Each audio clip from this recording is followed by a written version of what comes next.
Why have we got to the point where we have so much stuff in our lives? And the big challenge we have is how we get more happy by owning less stuff.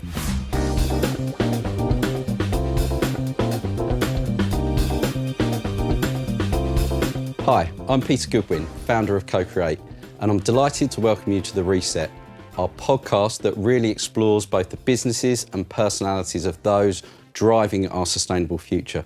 And I'm absolutely delighted for the first episode to welcome Mark Shayler, who, if I'm honest, has been a bit of a driving force behind the podcast series. And I've taken a lot of inspiration from the work that you've previously done. So thank you very much for welcoming us to where the magic happens. And it's great to really, I think, share your thoughts to frame what we're trying to achieve here. Let's frame the circular economy. Let's talk about a sustainable future. And I can't think of anyone better to do that than you, Mark. So for those of you who don't know you, and obviously we've had the opportunity to speak and converse at a number of events over the years, but for those who don't know Mark Shayler, can you give us a background into how long you've been doing this, what you do and what you're all about? Oh, I feel like I've been doing it forever, Peter.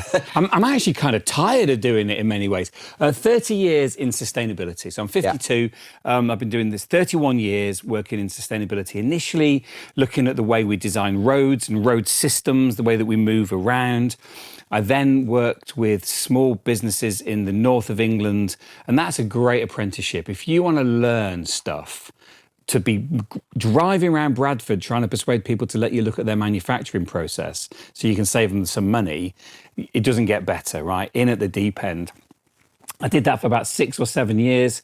A lot of stuff on waste minimisation. We ran the biggest green business club in the country. This was back in the mid-90s. Load of plaudits. People like Prince Charles saw it, really liked it. I then went to Asda. I was head of sustainability for Asda. I say head of sustainability. There was just me, right? So I was head of me. Times have changed, Mark. Times have changed. And that's interesting, isn't it? Because you're dead right. I was employed. I was put in the PR team, and that wouldn't happen anymore. I'd have my own team. I did that for as short a time as I could actually cope with. And then I ran my own business for 10 years called cre8, where we focused on sustainable design and we focused on innovative packaging and innovative product design, and then left there, did a bit of work on sustainable branding. And for the last 10 years, I've been running my own business, Ape, and we're like an innovation and sustainability, I guess I call it a studio, not an agency, we're a studio. We work with really big companies to help them think like small ones, really small ones to help them think like big ones. So a lot of work we do isn't on green stuff, about half I would say, and the other half is on how we do things better and how we do better things, how we change business so that sustainability sits at its heart rather than on the edge. Because the word eco comes from the Greek word oikos, which means home. It means the person, it means home. And eco sits in economy and it sits in ecology.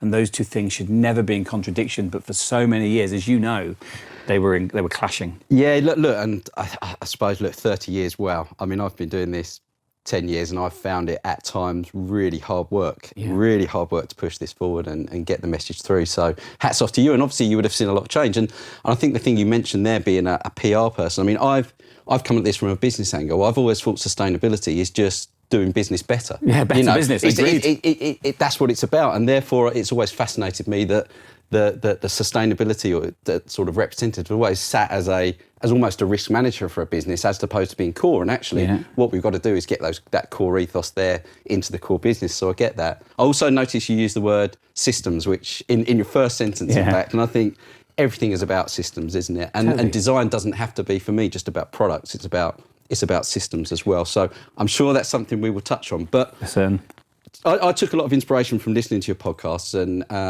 I would recommend that everyone does do that, and we can talk about how they do that when we finish up. But the series for me, one of the themes I wanted to explore in kind of getting an understanding of where we're at this moment in time was the concept of stuff. And I love the way you talk about the concept of stuff. And this is something that has really been close to me. And since I listened to your podcast, I've sort of really started thinking about this. And the concept is that, do we need so much stuff? And if we do have stuff, we want good stuff. Yeah. So why have we got to the point where we have so much stuff in our lives when did this start? And I know humans like to point the finger at blaming other people rather than pointing the fingers at themselves, but where did it start? When did we start going down this path that kind of seems to have snowballed to the point where we do have too much stuff? Well, it's true. And it's the whole economy that sits behind the escalation of ownership of stuff, starts in the post-war period. To get ourselves on an strong economic footing, we went into this post-war manufacturing period where we made more and more things, and we encouraged people to buy them, and we enabled them to buy them through credit and through different ways of ownership in order to create jobs to pull ourselves out of a really deep depression. Now, arguably, we're still on that post-war footing. Arguably, we're still on that cycle of consume. But it's more complex than that. So there was an economic imperative. The key thing is the kind of social or self-worth imperative that shone during the 80s. So you were only as important as the amount of things that you owned. Yeah. And it's that kind of yuppie, there is no such thing as community. We're all individuals. Judge me on what I own, not what I do. That led to a huge, and also we began to see offshoring of manufacture. So the cost of stuff fell significantly because we weren't paying the true cost of labour, and we weren't paying the true cost of the environmental impact of the things. We'd exported all of that. So things became cheaper and therefore in our heads more disposable. So demanding the new, that became significantly more widespread. And we began to conflate who we are with what we own. And that's a dangerous, slippy slope to be on. Then you add a third tier, technological evolution, and it's impossible to keep up with the advancement in technology. That's Moore's law for you. So the stuff that you had yesterday, the phone that you had yesterday, won't work tomorrow. And it won't work tomorrow, not necessarily because it's obsolete from a technological point of view, although it can be. It's obsolete from an emotional point of view. Emotional durability is super important. And we're encouraged to fall out of love with the device that we would have, we queued up for because the new one's out. So that combination of emotional and technological durability is what's driven this explosion of stuff. And you've only got to see the stats. I can't remember the figures. It's like a trebling of demand for the big yellow box businesses. Storage, everyone's storage. You've got so much stuff you don't want to get rid of. So you stick it in a warehouse somewhere and then never go back to it. And we've all got, I've got 52 pairs of shoes, Peter. I've only got 2 feet. Yeah. Right? I could wear a pair of shoes every single week and only wear them once a year. Yeah. That's wrong, right? And I'm dealing with that. Yeah. I'm working on that. Well, I think everyone's got to the point where everyone probably listening to this is it may not be shoes, but everyone, I would question anyone watching this now to say, I haven't got too much stuff, whether it's stuck in their loft, stuck in storage, questioning how they got it and why they got it, and whether it's shoes. I don't think anyone's really blameless at this moment in time, and that's part of the problem. True. It's so immersed in culture now. Yeah. That we've got to unpick that and how we do it. So yeah. It's all of us. It's absolutely all of us. And we've so for me, the shoe thing was like part of being a big onstage presenter. Now this has changed recently with COVID, being a big onstage presenter. How do you get people to take your ideas on board? How do you get them to remember you? Well, your quality of your ideas is one thing. Yeah. But I wanted a hook. And the hook was always some kind of really weird George Cox, apron-fronted, Dr. Martens sold monk shoes, right? That's quite specialist. Yeah. But from the 1980s. So, So I've got a massive collection of those. And people would go, oh, yeah, the guy with the shoes. Yeah. So you become the guy with the shoes until you become the shoes, until you've kind of forgotten who you are. And so this whole shift towards Mary Kondo, Dave Bruno's, is it 50 Things or 100 Things? That book's brilliant, where you try and bring everything you own down to 100 things or 50 things, I forget. That movement and tiny house movement, this is beginning to fight against the escalation of ownership and begin to focus us on who we are. And I did a TV show. It was just a pilot. and it was a lovely show. It was looking at people who've got so much stuff they can't move. And this one family we filmed, it didn't get commissioned sadly, but this one family, they had so much stuff in their lounge, which is where they ate as well, that they couldn't eat until they'd moved everything out of the way.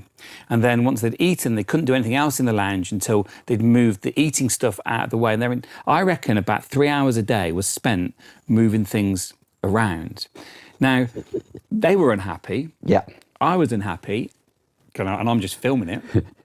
But the conversation was brilliant because the conversation was one not around the joy that the stuff brought. It was around who the person was. Yeah. And it was the female partner in this relationship who kind of had lost touch with who she was. Yeah. So was buying her self-worth. Yeah. That's the challenge. Yeah, and you mentioned the word there, happiness. So you mentioned the family weren't happy, you weren't happy.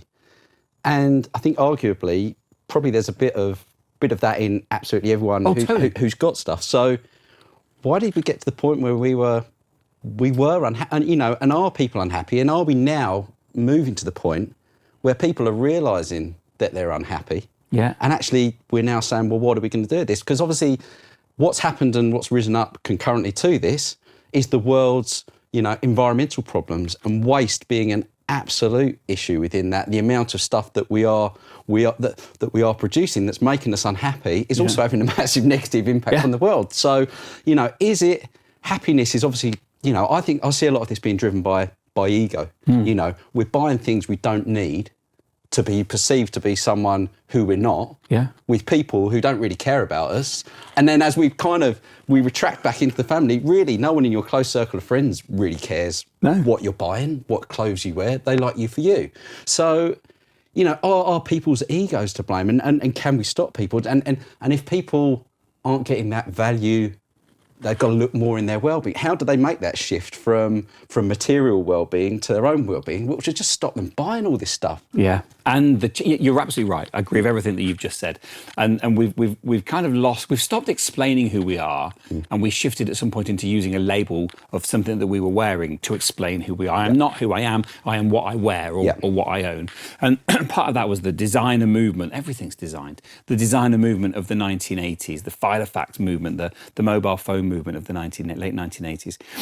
And it's a form of laziness because we've stopped explaining our ideas and started projecting who we are by what we own. I'm a kind of Apple guy or I'm a Samsung guy. And it's shorthand, right? It's shorthand for who we are. It's understandable. It is lazy and we're all guilty. Like, hands up, totally guilty. And we do it, even though we do it with handmade, beautifully sourced jeans made in Wales by lovely people, that's still me projecting my values, right, by what I own. Now, that is ego, right? There's a massive portion of us that is egotistical and that wants people to like us and wants to use shorthand as a way of what we own as shorthand for communicating who we are and why we care so much.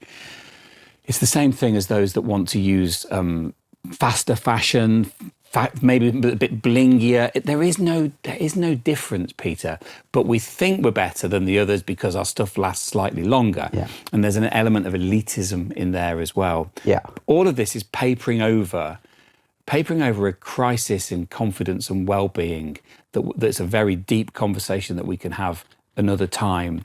But that sits at the heart of a significant amount of consumption. Yeah. And it's a form of addiction. Yeah. Buying stuff is as addictive as any other drug. And that part of us, the lover, the addict part of us, has been allowed to grow and grow unchecked. Well, who doesn't like receiving a parcel at the door to open? So who doesn't like ordering something? Who doesn't like that reward feeling of, oh, I've got that? So, And so part of it is our own internal well-being, but also we've also been kind of geared up as a consumer in terms of the businesses that are putting these products on the market. We're almost geared up and almost trained from a young age to want to buy things we don't need. That's advertising, isn't it? That's a great That's advertising. phrase. That's what they do. That is advertising. And when we go back to this post-war economic footing that we were on, it was to do with growth through consumption, and we're still there. Yeah. And it is advertising, and you like your phone or your jeans or your bike less because there's a new version. Now, that emotional durability, that emotional obsolescence has been built in from the beginning. Yeah. If you look at the product cycles, you already know, as a head of innovation in one of the big tech or fashion companies, you already know when the products you're selling, when your customers will begin to fall out of love with them because it's been pre-programmed in. So if you're pre-programming in warranty +1 or version +1 for that period, that goes everything about designing for circularity, because designing for circularity is to keep things in use in perpetuity. But, I always come back, and we have this conversation, I kind of am gradually getting to the point where I'm calling myself a designer now, because I'm realising designing products, they go together as one. It's about the You've always been a designer. But ultimately, it's at the part of the root of the circular economy. If the design process is to design them to be obsolete, but the design for circularity is they're not obsolete, and then the two are polar opposites, aren't they? And how do we solve that? And because reality is that in a business interest? Is it in Apple's interest to bring out one phone that will last someone for 50 years? Okay, you've got technological advancements, but there's other parts of their model that they tweak to want you to replace, And if that is the model, should they not be a bit more responsible with the stuff that they need to get back, that they've already put on the market, that they've designed to be obsolete? And you've hit the nail on the head. So it's that contradiction, that conflict between stuff that lasts forever and how you create an economy. That's really difficult right now. The big challenge we have is how we make more money by selling less stuff. Yeah. And the big challenge we have is how we get more happy by owning less stuff. Yeah. They're the two big things that I see. Look, and I'm not going to romanticize poverty, right? There's a certain amount of stuff that you need to live, and that bar is important to be above. I understand how difficult things are for people, but once you get above a certain amount of wealth and ownership, then there's a limit to how happy new stuff can make you, right? So how do we make more money by selling less stuff? A lot of my work on circular economy now is on business models, because I can afford my £230 pairs of jeans made in Wales or Brighton, or there's a great company in Holland as well. I can afford those. But if you've not got £230, you've then got to buy cheaper jeans. And if you go online, you can buy a pair of 501s for maybe 55, 60 quid. But if you've not got 55 or 60 quid, and some people haven't, you've got to go to one of the catalogues, as my nan would call them, club books. Yeah. It's not a club nan. She'd go to one of the club books, and Levi 501s are not 55 or 60 quid in a club book. They're £99. And you can't afford 50, so you can't afford 99. So you tick the box that says pay weekly. Yeah. And weekly can be spelt two ways, right? So you tick the pay weekly box, and the interest rate charged is 29.9%, which isn't ridiculous compared to other stores and other outlets, but it is a lot of money. So over 4 years, which is that interest free, that's 29% is over, I will have paid as much for my £99 pair of jeans as I will have done for my handmade, guaranteed for life pair of jeans made in Wales or Brighton or Holland, and or Sweden, actually. And so if we can change the business model, we can democratize good products for everybody. The challenge to that is, who wants to own a pair of jeans for life? Fashions change, cuts change, and you want to keep up with them. Yeah. But fundamentally, Peter, and you nudged this earlier, away has gone away. There is nowhere to put this stuff. It has to be circular. Yeah. The impact of cotton, for example, is massive. It's a huge environmental impact from a water point of view. And they're finding polyester fibres in deep ocean trenches that won't break down. They're also finding cotton fibres there from 20, 30 years ago. It's not as bad as polyester because it doesn't last as long, but it's lasting a lot longer than it should. Yeah. So away has gone away. The stuff that we're recycling isn't always going to recycling, isn't always going anywhere that it should. And our desire for difference and cool and to project ourselves shows no sign of abating. But it does, because there is this movement to doing more with less. Yeah. And that's what we need to be exploiting. No, I agree. And I think a lot of, going back to your initial podcast series as well, and I think you touched on something there, and I think is affordable sustainability. I think that is key. And like you say, it might be more around the system and the business model, not so much the product as well. But if we've got to the point where we've said, okay, well, we've all acknowledged, and hopefully everyone watching this is sitting there going, yeah, I've got too much stuff. I've got way too much stuff. So the first thing I need to do is cut down on the amount of stuff I have. De-stuff. Yeah. And you know what? I might feel a bit happier about it as well. So the second thing is, we still do need stuff to live with, and we want good stuff. So how do we define good stuff? A lot of the work you've done has been going and speaking with beautifully crafted, UK manufactured, which we'll come on to in a minute, UK manufactured businesses who've got local source maps, who are really considered with the products that they're using as raw materials. They're creating beautiful products that will last a lifetime. Now, my inherent, when I started thinking about this a lot more deeply, my inherent thinking of something that was good, that was something that would last a lifetime. Yeah. But the reality is now, people don't want to wait.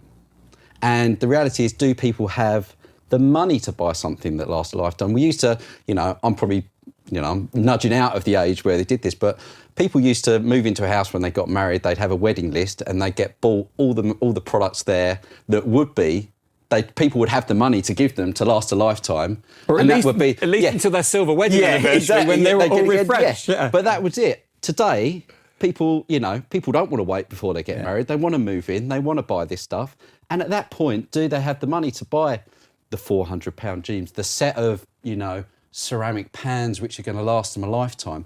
And therefore, do we need to be conscious that, that people's individual economic situation is going to come into this? So this is when I started thinking about kind of the systems design, and because we see that as being crafted, don't we? We say, let's craft something. And I love some of the craftsmen you spoke to, beautiful products, fantastic. What I've tended, and certainly a lot of working around kind of the packaging side of things and kind of food and beverage products, is there as much craft keeping materials in a system in perpetuity as much as there is in products? Because it might be that we do have to have things with left of a lifespan, some things that are a lot more disposable than handcrafted products. But if we take real responsibility and we really care about getting those materials back in the system, we can have an element of circularity. So there's for me, there's two ends of solving the problem. Yeah. And how important is that affordable end? It's a brilliant question and beautifully worded. So firstly, there isn't as much craft being used to develop service and user models, but there is some. I agree. So we'll come on to that. Secondly, there is no such thing as a bad material. There are just bad systems. Agree. And we see that with plastic. Plastic is an amazing material that keeps produce alive longer, keeps things fresher, it reduces environmental impact. If we shifted all of our plastic containers to glass containers for drinking, for example, for bottles, well, number one, there isn't enough glass manufacturers. And number two, the carbon impact of that would go up massively. The climate change impact would be colossal. And that's always got to be the objective, hasn't it?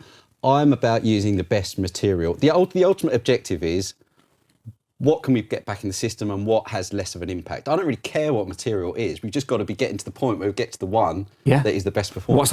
What's our big recovery yield? And that makes the most sense. So there are two or three. So some of the people I work with, they make beautiful products that are guaranteed for 20, 30 years or for life in some cases.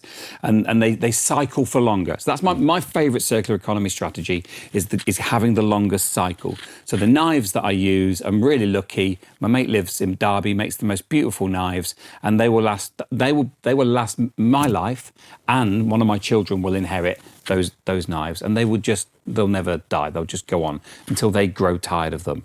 And that's fabulous, but that's not available to everybody, and I completely appreciate that. Your other strategies are having a shorter cycle, but repairing things and even refilling things. So I'm doing some work at the moment on packaging where we're looking at refilling pouches. Pouches are really tricky from a sustainability point of view. You've got multi layers of laminate, so you've got polyethylene, you've got got aluminium, and you've normally got nylon in there, which is your printing base, and then another layer of polyethylene. And they're tubes in their pouches, and they take up no space, and they're super efficient from a carbon point of view. Totally unrecyclable. Yeah. So we've just been looking at how we can refill those, and the carbon figures, the benefits are massive, like 60% benefit over a 10 refill cycle, and that's super cheap stuff, right? So that's one option, is that you refill stuff. Your third, and probably my least favorite circular strategy, but it's still important, is polymer recycling. And some of the big fashion houses are shifting here. So to justify the ability to buy and the need to buy and keep the fashion truck rolling, then you make them out of polyester, which a lot of people don't like, but actually the carbon impact of polyester is significantly lower than poor cotton, You make a polyester jacket. I wear it for whatever. I have a service model where I'm paying £12 a month for my clothes from one of the fast fashion houses. And then when I'm done with it, because it's the wrong colour, I send it back. It then gets reprocessed back down to polyester and then recycled. So my jacket becomes your jumper. Your jumper then becomes my socks. My socks then become your sneakers. And so having this circular economy at the material level, that's really interesting, and that's the probably the most appropriate level in terms of democratizing this stuff, making it available to all. The challenge we have here is the manufacturing places for fabric aren't in the UK. They're overseas. And a lot of things are overseas as well. So we've got to ship it. And that's crazy, isn't it? Well, it is. It absolutely is. And I think I'll come on to UK manufacturing, because that's the next point I wanted to kind of finish up with and discuss the opportunities for UK manufacturing. But I agree. I mean, a lot of the work that historically we've done around circular economy has been based around recycling. I think in the last 10 years we've had kind of incineration and landfill here, and everyone's trying to get to recycling. I think now we need to enter a new phase where recycling is seen as being ultimately the lowest outcome. Reuse and repair are definitely now we need to. But they're quite big systemic changes to make, and certainly when we look at getting products back for recycling, there's been a lot of challenges in the supply chain in terms of how we collect that material. And I see that as a big area for growth to look into, is how do we get these individual products, how do we get your jacket made out of polyester back without that being a massive, is that then sent in the post and sent unless we've got the system to get it back, actually getting it back might be more of an impact than do it. So I think a lot of the systems in terms of collection I see as where the market is going to move to over the next years, and that's the kind of the logistics providers, and we've already seen that through lockdown. The amount of packages now that are going to people's homes is probably massively increased over the last 6 to 12 months. The amount of cardboard that comes into this house. And we're a house of 8 people, because all my 4 kids, my granddaughter, my son-in-law, we're a big house, right? But we're at that door accepting packages nearly every single And someone's day. delivering those, and they're not all necessarily coming on the same van on the same day. So we can do better. I agree. But we almost need to collaborate, but with those competitors. And competitive collaboration is something that I try to do to varying successes. But when you get it right, actually competitive collaboration is brilliant, and it solves everyone's. You lose the business ego, then you get the solution. So going back to what your business is called, I do a lot of co-creation where I get people to work together in a workshop to come up with a new product collectively, and the ego sometimes gets in the way of that. Co-creation in terms of business models and service development, that's the nirvana. That's where we need to go. Where there is just a I'm going to call it a milk round, even though we don't drink milk. There's a milk round of deliveries, and it doesn't matter who I've bought from. It doesn't matter whether it's DPD, whether it's DHL. It doesn't matter if it's the Royal Mail. Everybody's on that same float, that same system. That's really interesting. So service design, so business model design and service design are where I spend most of my time. And we've done some really interesting work. We've looked at lighting systems for industrial units, where we've increased by developing a product that lasts longer and developing a product that the retailer will buy back at a certain price. It's not lease, it's close to lease. We increased sales by 8,000%. So we've not derailed the economy, and we've kept the aluminium and the LED systems going longer, and we've made everybody happy, and people's warehouses are lit in a better and more sustainable way. Because every single product we use has an environmental shadow. And that shadow has grown as we've exported manufacture. Yeah. And we've pushed manufacture elsewhere to where energy is maybe less clean, where environmental regulations are maybe less well adhered to. And then we've shipped everything back in again. And we've, lo and behold, Britain has reduced its carbon footprint.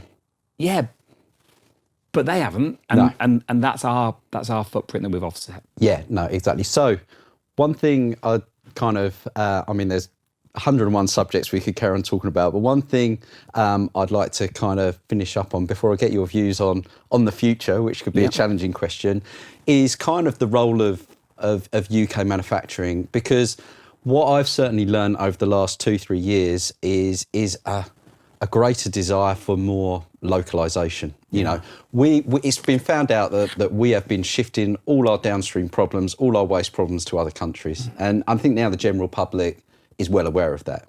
And in reality, it's not good enough. We need to look at solving our problems locally and then using that material locally to make things locally. Now, part of that depends on a UK manufacturing base. I've looked, you know, as well as doing systems, we're now looking into product design and product and system kind of in harmony. And the reality is when you go and start looking at products, it's hard to get everything made in the UK because we've shipped it all out. I was fascinated about your podcast on the Northampton Training Company, where they had a source map of 15 miles for their whole products, yet they still couldn't get certain bits, had to be imported. So as much as people are trying, and we're trying to get everything made in the UK, it's bloody difficult to do so. And so therefore we are going to have to accept that. But obviously we're now in we've got to a post-Brexit era. We're now in a post-Brexit era. We need to look a lot more locally about these problems. Where do you see the opportunity for UK manufacturing? And linking it back to our previous conversation, does the consumer see UK manufacturing as part of their well-being? Are they comforted when they buy locally made products? Does that appeal? And therefore, is there a hand in hand to get some well-being from the customer that they know that it's been made locally, we're dealing with our problems, and support UK manufacturing in the same time? Can we solve both of those? Yeah. And I'm probably talking about something that you're probably going to go, Peter, ridiculous. It's never going to come back. No. And if not, or how do we get it back? Because I see a real passion now for people wanting to get quality products made wholly in the UK. I see a consumer desire for that. How do we capitalise on that? So it's a brilliant question, and this, you know, it's very difficult to talk about British manufacturing without sounding like a Brexiteer, which genuinely I am not. However, I do believe in British manufacturing. My parents grew up in Coventry. All of my grandparents, my nan was one of 11. All of the brothers and all of the sisters either worked in the car manufacturing industry in Coventry or in the industries supporting the car manufacturing industry. And when that industry collapsed, people lost their jobs. When manufacturing in Leicester collapsed, people lost their jobs. And we offshored that manufacture, and it's terribly sad that people lost their jobs. However, the same people were delighted to get super cheap goods. And to reverse that, right, number one, have we still got the skills? In some sectors we haven't. We're going to have to relearn them from Sri Lanka, from Turkey, and from China. That's really weird to think about that. Secondly, things are not going to be as cheap. So it drives that second point. Is there a willingness, though, for people? Do people put a greater value on things that are sustainable? And, I mean, you ask someone, would you pay more for would you pay more for a product that's more sustainable? I doubt that anyone's going to say no, because people wouldn't want to say no, because, you know, so it's a bit of a loaded question. They're going to say yes. So really people vote with their money, don't they? But I'm seeing a bit of a brand association, a bit of a kudos, and a bit of certainly looking at the millennials, what they're now looking for in businesses, looking at the credentials, the product, actually they are looking for it, and they actually are willing to pay more for the right things. So surely we can capitalise on that, because for certain. And if you look at the growth of brands like Veja, who make their sneakers not in the UK, people are happy to pay 120, 130 pounds for a pair of sneakers that are less damaging than other sneakers. To be able to make those in the UK, you can still make a profit and do that. The challenge we've got, the retail industry doubles the price of everything it gets. Yeah. So if not more. If you make a pair of jeans for £50, which is about the cost, £55. It's about what it costs to make a good pair of jeans. That's with Japanese denim, shipped to the UK, made here, 55 to £60. You then sell it to a retailer, the consumer's paying 180. Yeah. So the secret to this is direct to manufacture. The closer I can go and buy a bag of straw from the local chain of pet shops, a bag of straw that big will cost me £4. I can buy a bale of straw that I can barely carry on my own when it's wet, back from the farmer for £2.20. The closer I get to the producer, the cheaper things become. This is systematic restructuring at a scale that will see significant job losses. So how do we change the way that we consume and the way that we buy, and at the same time building British manufacturing, and at the same time not reduce jobs? It's a massive challenge. Yeah. But we can do it. We can do it. British manufacturing is, people will pay more for it because they perceive it to be higher quality. Yeah. People will wait for their products to come as well, but not too long. We're in this schizophrenic world of, I want it cheap, but I want British. I want it, I'm happy to wait, but why can't you deliver it like Amazon can tomorrow? We've got this schizophrenia or this split personality way of looking at things. I think we're seeing more people desire and value better quality, longer lasting products. The challenge will be when we try and move that to the mass market. Yeah. It is growing for certain. It's like, there's a growth in people who don't want to consume any sugar. But the majority of people still want lots of sugar. And so how do we get the tail to wag the dog? And that is definitely beginning to happen.